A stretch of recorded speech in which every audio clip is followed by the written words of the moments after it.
Hello and welcome. Today we're diving into something really deep, a problem that's been quietly simmering at the very core of fundamental physics for, get this, half a century.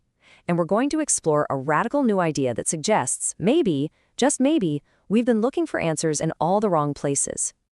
Okay, let's just kick things off with a statement that pulls absolutely no punches. This comes from mathematician and physicist Peter Witten. And listen to what he's saying. He's not just suggesting the dominant ideas in his field are speculative or not even wrong anymore. Nope. He's saying the verdict is in, they're just wrong. This really sets the stage for what a lot of people are calling a genuine crisis in physics. 50 years. That's how long critics say fundamental physics has essentially been stuck in a rut, failing to make any real, experimentally proven progress on its biggest questions. I mean, think about that. Half a century. So what is actually going on here? To really get our heads around this, we have to ask a pretty basic question. What does it even mean for a field as incredibly successful as physics to be, well, stuck? You see, the problem, as people like Peter Witten explain it, isn't that our current theories are wrong.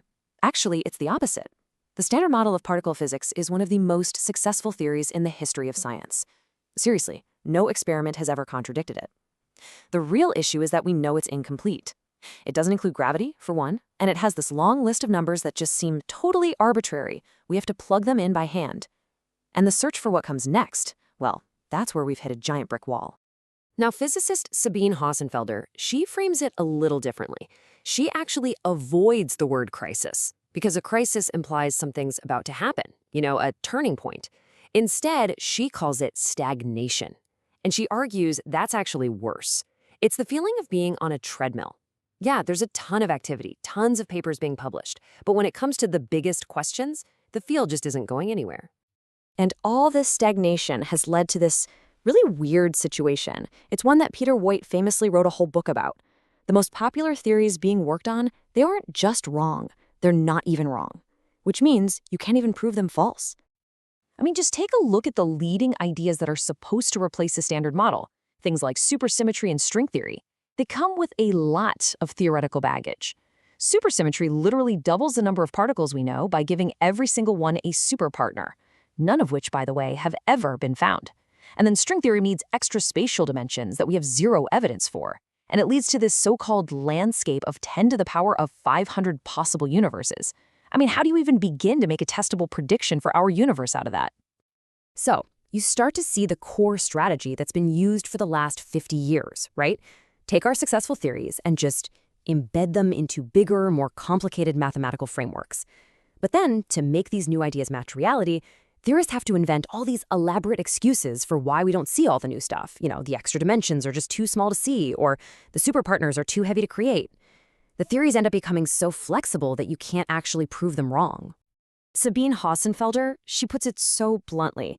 The current method of just guessing at some math because it looks beautiful or elegant with no connection to actual experiments, it just hasn't worked for 50 years. She even calls it mathematical fiction. And this has created a crisis, not just for physics, but for the scientific method itself. I mean, if your theories don't make any testable predictions, are you even doing science anymore? Okay, so if that whole method has failed, what's the alternative? Well, some people are arguing that we need a totally different approach. What if the answer isn't to add more complexity, but to find a much, much simpler foundation to build on? So there's this theory called Bundy reciprocal system theory, or BRST for short, and it proposes something truly radical. It says, forget particles, forget fields, forget strings. Imagine the only thing that actually exists is pure motion. Not motion in a direction, just motion. The theory calls it scalar motion, and it's defined by this perfect symmetry or reciprocity where space and time are treated as exact, perfect inverses of each other, right from the get-go. And this really highlights a massive difference in philosophy. Instead of starting with the super complex world we see and then adding even more complicated ideas like extra dimensions on top of it, this approach starts with basically nothing, just a single relationship between space and time. The incredible claim is that everything else, every particle, every force, just emerges naturally from the different combinations of this one simple relationship. So from that incredibly simple starting point, BRST builds the entire universe by just systematically counting the combinations of this motion. It's less like discovering new particles and more like being a really, really meticulous bookkeeper. The theory says reality basically builds itself in stages.